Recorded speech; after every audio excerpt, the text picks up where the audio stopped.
Ekadi Silver Jewelry, a unit of Hamsa Jewels. Call 9100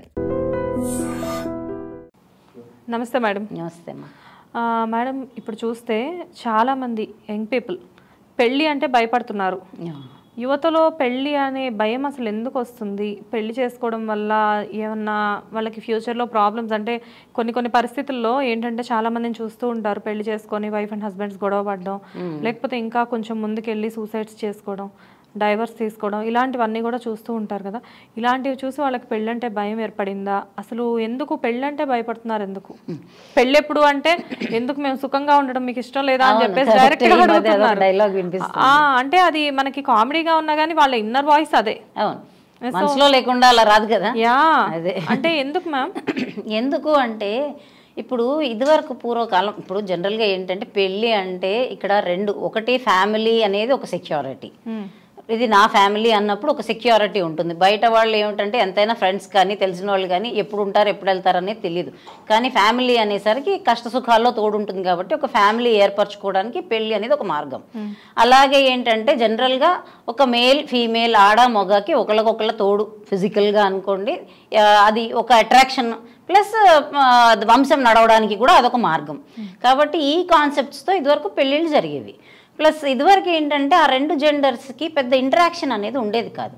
కాబట్టి ఏంటంటే ఎప్పుడెప్పుడు నాకు ఒక తోడు దొరుకుతుందా, నా లైఫ్లో ఒక లైఫ్ పార్ట్నర్ వస్తుందా ఇలా ఎదురు చూసేవాళ్ళు. అంటే అప్పట్లో ఇంత టెక్నాలజీ లేదు కదా, టెక్నాలజీ లేదు, ఎడ్యుకేషన్ లేదు, కొంచెం ఇంత ఇంటరాక్షన్స్ లేవు, వాళ్ళకి కన్ఫైన్డ్గా ఉండేవాళ్ళు. లేడీస్ సర్కిల్ వేరే ఉండేది, జెంట్స్ వేరే ఉండేవాళ్ళు.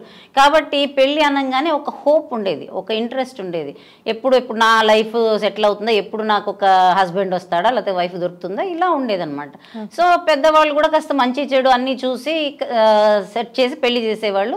ఏదైనా చిన్న చిత్క డిఫరెన్సెస్ వచ్చినప్పటికీ ఆ పేరెంట్స్ ఈ పేరెంట్స్ ఇద్దరు కలిసి కొంత సాల్వ్ చేసేవాళ్ళు. అప్పట్లో ఏ విషయమైనా పెద్దవాళ్ళ ఉండేది, ప్లస్ మెచ్యూర్డ్ గా సాల్వ్ చేసేవాళ్ళు కూడా.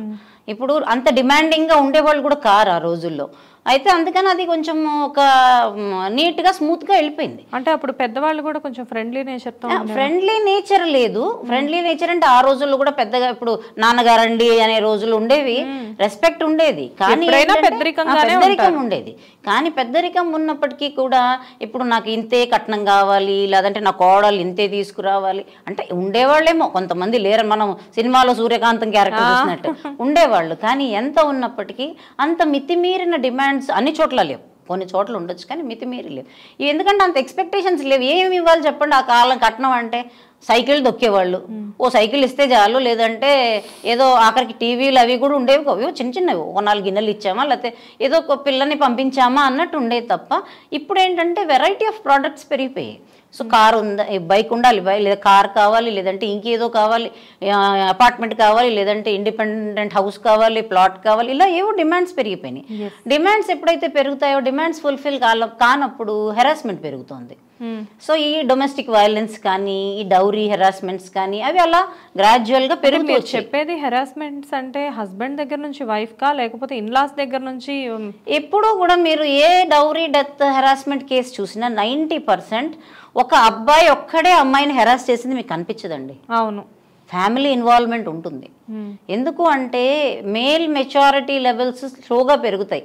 అంతగా ఒక 25 years అతను రఫ్గా అంత థాట్స్ ఉండవు అబ్బాయిలకి, జనరల్గా ఉండవు. అంటే అమ్మాయిలకు ఉన్నంత ఫాస్ట్ గా ఉండదు, మెచ్యూరిటీ ఉండదు. Scientifically it's a proven thing. ఏంటంటే ఆడపిల్ల ఒక 25 years ఆడపిల్లకి ఎంత మెచ్యూరిటీ ఉంటుందో అంత మెచ్యూరిటీ 25 years మగవాడికి ఉండదు. అందుకనే మనకు మ్యారేజబుల్ ఏజ్లో కూడా డిఫరెన్సెస్ చూపించేది. అంతేగాని అలాగే చెయ్యాలని ఏం లేదు. కానీ జనరల్గా ఒక 25 years అబ్బాయికి 20 years అమ్మాయిని ఇచ్చి చేస్తున్నారు అంటే అదే రీజన్. ఆ డిఫరెన్స్ ఈ 20 yearsకి మేము చాలా మెచ్యూర్డ్గా ఆలోచించగలదు. సో అలాంటప్పుడు ఇన్లాస్ వాళ్ళు ఇంకా పెద్దవాళ్లే కదా. సో ఏంటంటే ఒకలాంటి గ్రీడ్ అనే కాన్సెప్ట్ పెరిగిపోయింది పబ్లిక్గా. సో వీటి వల్ల హెరాస్మెంట్స్ ఇవన్నీ ఎక్కువయ్యి గ్రాడ్యువల్గా ఇప్పుడు ఏమవుతుందంటే ఇంటరాక్షన్స్ పెరిగాయి, ఎడ్యుకేషన్ పరంగా అనుకోండి. సో ఇప్పుడు ఆపోజిట్ జెండర్ పట్ల ఆ అట్రాక్షన్ అనేది మ్యారేజ్ దాకా ఆగాల్సిన అవసరం లేదు. మగవాళ్ళతో మాట్లాడుతున్నా ఇప్పుడు అసలు ఏంటంటే మేడం చూస్తుంటే లివింగ్ రిలేషన్స్ కూడా చాలా ఎక్కువైపోయాయి. అంటే మీరు ఇప్పుడు అట్రాక్షన్ అని చెప్పేసి చెప్తున్నారు, అట్రాక్షన్ అనే కాదు, ఆ అట్రాక్షన్ ఎక్కడ దాకా అంటే లివింగ్ కలిసి ఉండేదాకా వెళ్ళిపోయింది. అయితే కలిసి ఉండటము అనేది ఇంకా పరాకాష్ట, అది అంటే ద లాస్ట్ థింగ్. కానీ కలిసి ఉండటం పక్కకు పెడితే ఇదివరకు ఇప్పుడు అసలు అబ్బాయిలతో మాట్లాడిన ఒక అమ్మాయి ఉంటుంది, అతను పెళ్లి కొడుకు వచ్చాడు అనగానే ఇలా కూర్చునేది, సిగ్గుపడేది, భయపడేది. ఎందుకు అంటే తనకు కొత్త అంత ఎక్కువగా మేల్ ఇంటరాక్షన్. కానీ ఇప్పుడు వాళ్ళకి అది కో ఎడ్యుకేషన్ సిస్టమ్ అనుకోండి, ఎల్కేజీ దగ్గర నుంచి కలిసి చదువుతున్నారు. సో మనకి ఏదో అక్కడ ఏదో ఉంది, I should find it out అనేది లేదు ఇప్పుడు. ఇంకా ఇట్స్ ఆల్ ఓపెన్ బుక్ అనమాట, అంతా తెలిసిపోతుంది. జెండర్ డిఫరెన్స్ అంటే అదేదో అక్కడ ఏదో ఉంది, మనకి అది పెళ్ళి అయితేనే మనకి తెలుస్తుంది వీళ్ళు ఏంటో వాళ్ళు, అవన్నీ ఏం లేవు ఇప్పుడు. అంతా ఓపెన్గా అంతా తెలుసు. ఓకే, మేల్ మైండ్ ఇలా ఉంటుంది, ఫీమేల్ మైండ్ ఇలా ఉంటుంది, గర్ల్స్ ఇలా ఉంటారు, బాయ్స్ ఇలా ఉంటారు, ఇవన్నీ ఓపెన్ తెలిసిపోయాక ఏమవుతుంది అంటే ఇప్పుడు ఇంకా ఎప్పుడైతే కూడా అదేంటి ఫెమిలియారిటీ బ్రీడ్స్ కంటెంప్ట్ అంటారు. అంటే ఏంటంటే దూరంగా ఉన్నప్పుడు దూరపు కొండలు నూలుపు అంటారు, దగ్గరికి వచ్చి చూస్తే మాత్రం అది ఎలా ఉందనేది అర్థమవుతుంది. ఇదివరకు దూరం ఉండేది, ఆ డిస్టెన్స్ వల్ల వాళ్ళ ఎక్స్పెక్టేషన్స్ ఎక్కువ ఉండేవా, నేను పెళ్లి చేసుకుంటే అలా గుర్రం మీద రాకుమారుడు వస్తాడని టైప్లో ఒక ఇమాజినేషన్స్లో ఉండేవాడు. ఇప్పుడు అదేమీ లేదన్న విషయం ఓపెన్గా అర్థమైపోయింది. సో ఎప్పుడైతే ఓపెన్గా అర్థం అయిపోయిందో ఏముంది ఇప్పుడు పెళ్లి చేసుకుని ఒరిగేది ఏముంది, ఇప్పుడు తెల్లారితే గొడవలు ఉంటాయి, లేదంటే ఏవో ఉంటాయి, అవన్నీ మనకి ముందే తెలుసు పెళ్లికి ముందే. ఎందుకంటే ఇది కొంచెం కమ్యూనికేషన్ వల్ల కూడా వాళ్ళకి ఒకళ్ళ గురించి ఒకళ్ళకి పెళ్లికి ముందే తెలిసిపోతుంది అనుకోవచ్చా? అంతే, ఎగ్జాక్ట్ గా అదే ఇప్పుడు తెలిసిపోతుంది మనకి. ఇదివరకు ఏంటంటే ఏదో ఒక హోప్తో ఆమె దిగేది, ఏదో హోప్తో అతను దిగేవాడు, ఆ తర్వాత గొడవలు వచ్చినా ఇంక దిగారు కదా ఆల్రెడీ. ఇప్పుడు ఏం చేస్తారు, ఏదైనా వచ్చింది అంటే పెద్దవాళ్ళు వచ్చేస్తారు, తెగిపోకుండా దాన్ని ఆపేస్తారు ఆ రిలేషన్ని. కాబట్టి అలా సాగిపోయాయి. ఇట్ డజంట్ మీన్ అప్పుడు ఏదో చాలా ఐడియల్ గా ఉన్నారు ఇప్పుడు లేరని కాదు. అది ఇప్పుడు ఎంతో మందిని పెళ్లి అంటే ఇంకో 4 రోజుల్లో పెళ్ళుంది అనగా కూడా బ్రేకప్ అవుతున్న సందర్భాలు మనం ఎన్నో చూస్తున్నాము. ఇలా చూస్తున్నప్పుడు జనరల్గా ఏమనిపిస్తుంది అంటే నిజంగానే బికాస్ ఆఫ్ మొబైల్స్ కానీ లేకపోతే వాళ్ళు కలిసి తిరగడం వల్ల కానీ వీటన్నిటి వల్ల వీళ్ళు త్వరగా రిలేషన్ అనేది కట్ అయిపోతున్నారని చెప్పేసి కూడా మీరు ఇప్పుడు ఇందాక ఒక పాయింట్ అన్నది కమ్యూనికేషన్ వల్ల క్లారిటీ ఓపెన్ అయిపోతున్నాయి. అన్ని ఓపెన్ అయిపోయేసరికి ఇప్పుడు మనకి పెళ్లికి ముందే ఈ అమ్మాయి కొంచెం పొగరగా ఉంది, దీన్ని ఎందుకు చేసుకోవడం, ఈ అబ్బాయికి చిన్న లోపం ఉంది ఏంటి ఇప్పుడు చేసుకోవడం, అంతే. అదే ఇప్పుడు పెళ్ళి అయ్యాక చిన్న చిన్న లోపాలు వచ్చినా అడ్జస్ట్మెంట్స్ ఉంటాయి. అంటే మేజర్గా ఏదైనా ఫాల్ట్ వస్తే వేరే విషయం, బట్ మైనర్ ప్రాబ్లమ్స్ అనేవి ప్రతి ఒక్కళ్ళలో ఉంటాయి. No person is 100% perfect. అయితే అది మనకి ముందే కనిపించేస్తుంది కదా. ఇప్పుడు ఎలా ఉంటుందంటే ఈ మిస్టేక్, ఈ ఫాల్ట్ ఉంది ఇతనిలో, ఎందుకు ఇతను చేసుకోవడం, ఇప్పుడు ఈమె చేసుకుని ఇవన్నీ భరించాలా, ఈ టైప్ ఆఫ్ యాటిట్యూడ్. ఇంకొకటి ఏంటంటే రెస్పాన్సిబిలిటీ తీసుకునే మెంటాలిటీ ఈ యూత్కి లేదు అసలు. ఇప్పుడు యూత్లో చాలా తక్కువ మంది రెస్పాన్సిబుల్గా అకౌంటబుల్గా ఉంటున్నారు.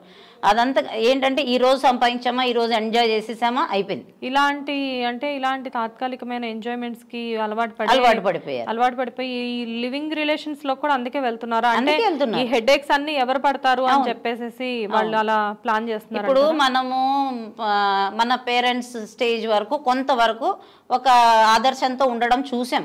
అంటే సమ్వేర్ అరౌండ్ ఒక 50 years బ్యాక్ మ్యారేజ్ అయిన వాళ్ళు అలా అంతవరకు కొంతవరకు బాగానే ఉంది. ఒక పాస్ట్ 10-15 years నుంచో 20 years నుంచో మ్యారేజ్ అయిన వాళ్ళ మధ్యలో ఎక్కువ డిఫరెన్సెస్ వస్తున్నాయి. అవన్నీ పిల్లలు చూస్తున్నారు కదా.